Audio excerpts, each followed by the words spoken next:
mga okasyon tulad ng kasalan, espesyal na pagtitipon. Paano kayo kumanan doon? Ano ang matansin ninyo sa paggamit ng kubyertas? Opo, teacher, nakapunta na po ako sa mga birthday ang gano'n. Tapos, syempre po, dahil nasa ako po, nasa kainan, tapos nakikita wala ng regalo. Maayos po yung paggamit ng ano po, nung kutsara at tinidor. Paula, ano yan? May nais sila. Oo, may nais. May nais sila. Oo, ilan yung steak. Tama po yun.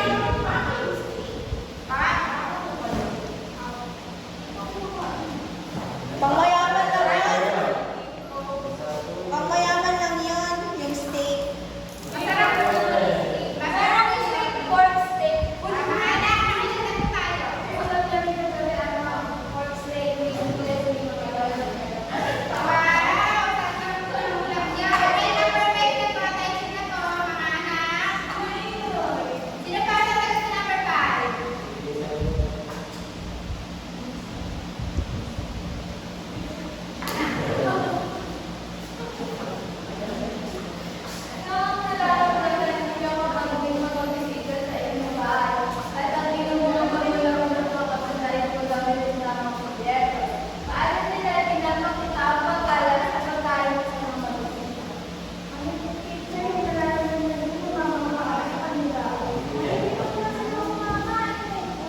Okay, tama po.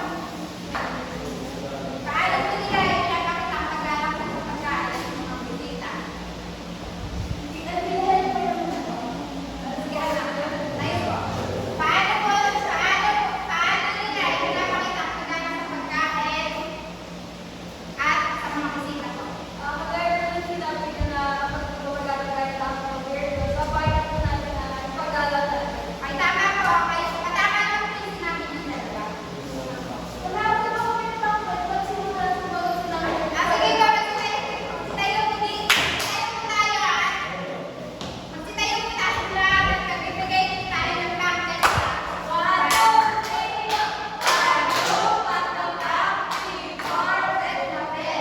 Wow, galing naman. Ay, ngayon po ay may mga katanungan po ulit si teacher. Number 1 po, sino sa inyo ang nakakita ng mga magulang o lola at lolo na kumakain ng makayod gamit ang kubyertos?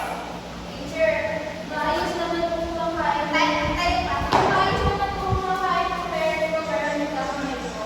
Pwede po kayo. Pwede naman po. Hindi sa ligda po natin.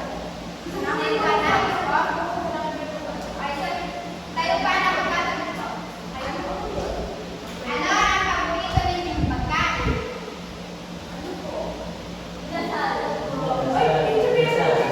Inasal, mayaman kayo ah. Pwede ba? Ngayon po, paano kaya ninyo ito kakainin kung wala ang mga kubyertos? Teacher, dapat po matulog sa kamay po.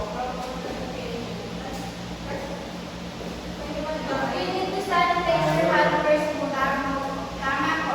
Magsitayo po tayo at bigyan po natin sila ng fiber. Teacher, what is fiber? Ito pa. 1, 2, 3, 1, 2, 3. Wow!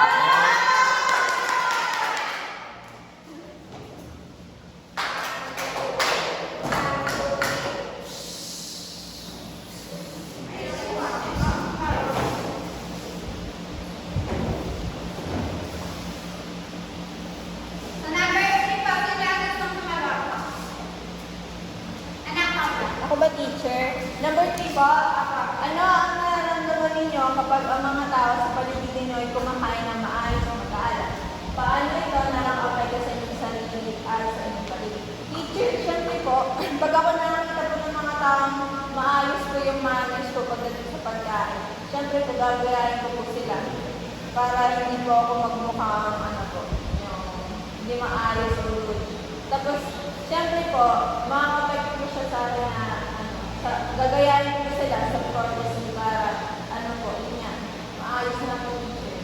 Ay, tama po ang sinabi ni Paula. And then, masarap. Ay, teacher, wala po ba akong club? Sige po, magsitayo po tayo at bigyan po natin ulit ka ng fiber class. O tayo daw kayo, tayo kayo. Paula, anak, tayo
Teacher, paano kung yung ano po, kaibigan ko po di po marunong humawak ng ganito? Tara, anak ko, ano po, kung hindi ko gagawin ng backpack ko dito. Naiintindihan mo? Pwede Opo, naman po sila teacher. tutuan. Bawal po ang pagtawanan. Pwede naman po tutuan. Naiintindihan mo? Thank you.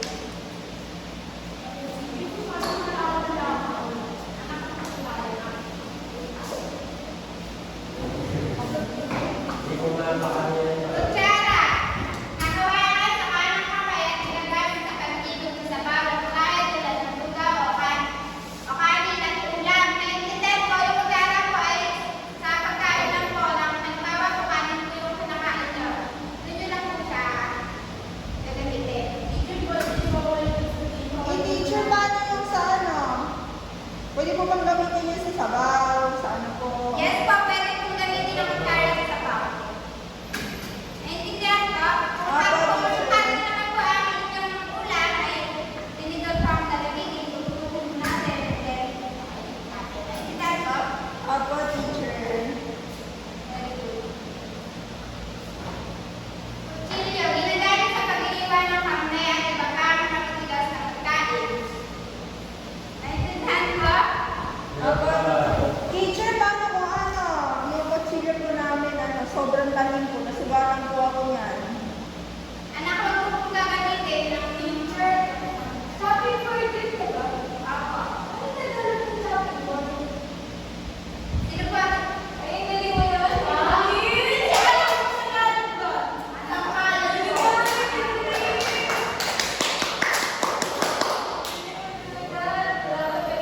Ano daw, ano daw ulit? Ano daw? Sangkalan? Ano ba yun? Galing naman. Anak, nakakita ko. Future day, hindi na rin po ako sa shopping board. Mga napagandaan sa paggamit ng kubyertos. Yung kubyertos po ay gamitin ang kubyertos ng dahan-dahan upang maiwasan ng ingay. Pag gagamit po tayo ng kubyertos, pag puro pa, ganun po. Dapat sa dahan-dahan ang pagpapagod. Pag puro plastic utensils, maingay ba? Yung dahan na po yung ang hindi lang po siya paingay na maingay, pero may ingay pa rin po. Kaya dapat po, pag gagamit po tayo ng mga kubyertos, ay dahan-dahan lang po. Diba, teacher, sabi nila kapag maingay daw po yung paggamit ng pabyertos, ano daw po, bastos daw po yun. Ako, mawala ko tayo ng pinag- hindi na po ginagala ng pagkain, ba? Hindi ginagala ng pagkain. Tama po. Kaya iwasan gamitin ang daliri sa pagkulang ng pagkain sa kutsara, gamitin ang tinidor. Naiintindihan po, pag po kumakain tayo, wag po namin halimbawa ba, ito po yung kutsara ko na to, wag po namin pagano'n po ang sa pagkain.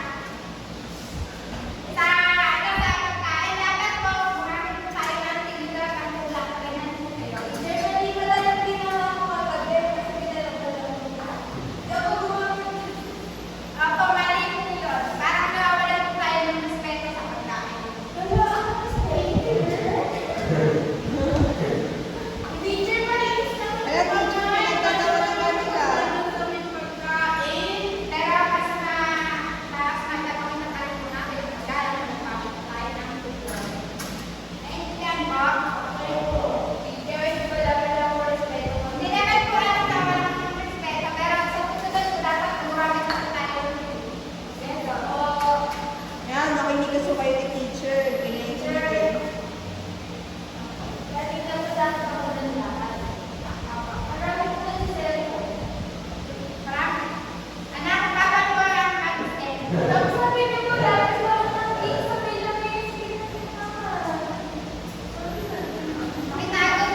Ay, makinig na kayo kay teacher. Sinong European at sinong American sa paggamit ng projectors? Totoo po sa inyo.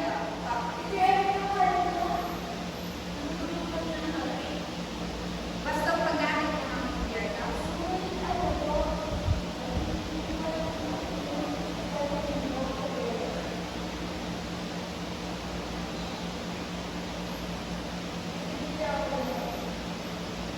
Sinong European ang dito ay nasa kanilang bahagi ng plato habang sila ay nasa kanan. Kahit ko lang sa pumahanga.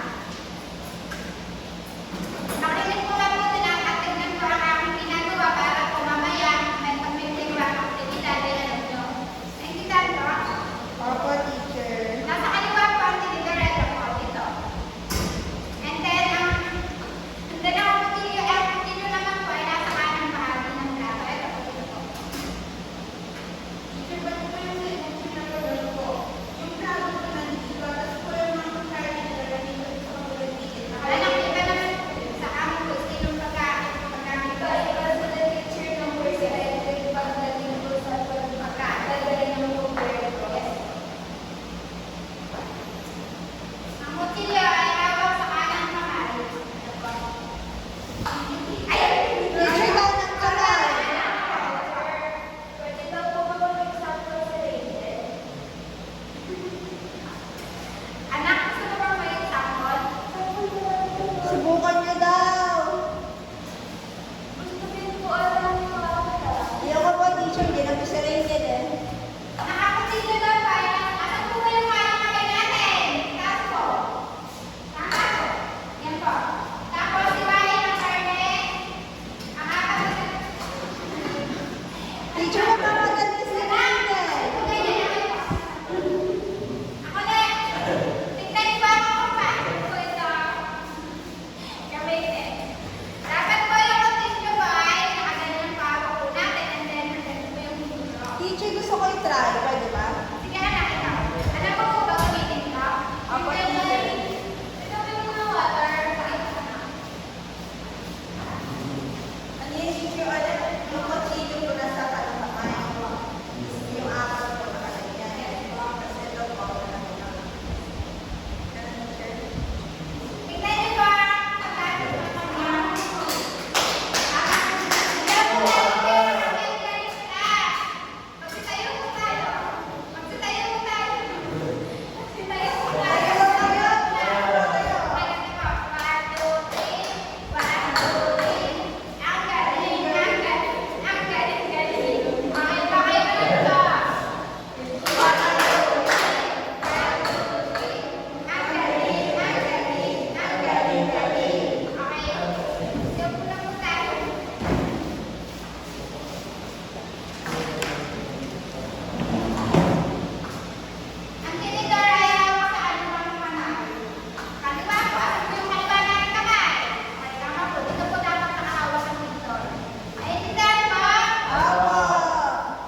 Gusto pa yan, ni Fatima. Mamaya po yun po ang ating gagawin. May mga katanungan na po. Wala na ba, teacher? Sige. Teacher, bakit po yung ibang tao, kahit may kutsara at tinidor na puso kapag kainan nagkakamay pa rin po? Siguro po din po sila mas komportable, pero dapat po, gumamit pa rin po tayo ng mga miyento sa pataka. Opo, teacher. Pwede po ba gumamit ng kutsarita sa pagbubuo ng kanin? Hindi po. Kutsara lang po ang gagamitin. Hindi po. May mga hindi po pala intindihan. Wala naman po, teacher. Tapos po, kung na intindihan niya. Pwede po, ganun. Bigyan po natin tinanggal ba yung sige po tayo. Ay, tayo daw, tayo daw.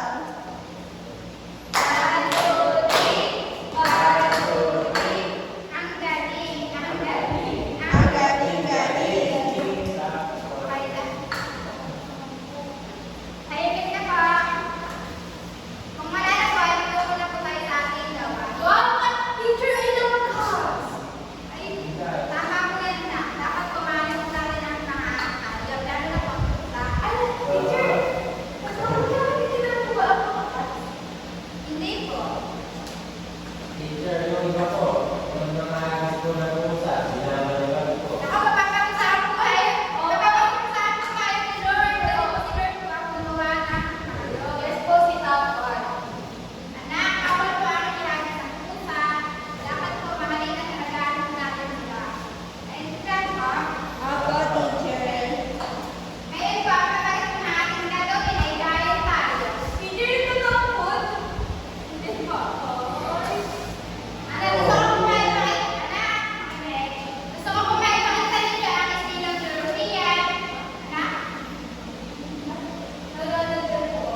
Na?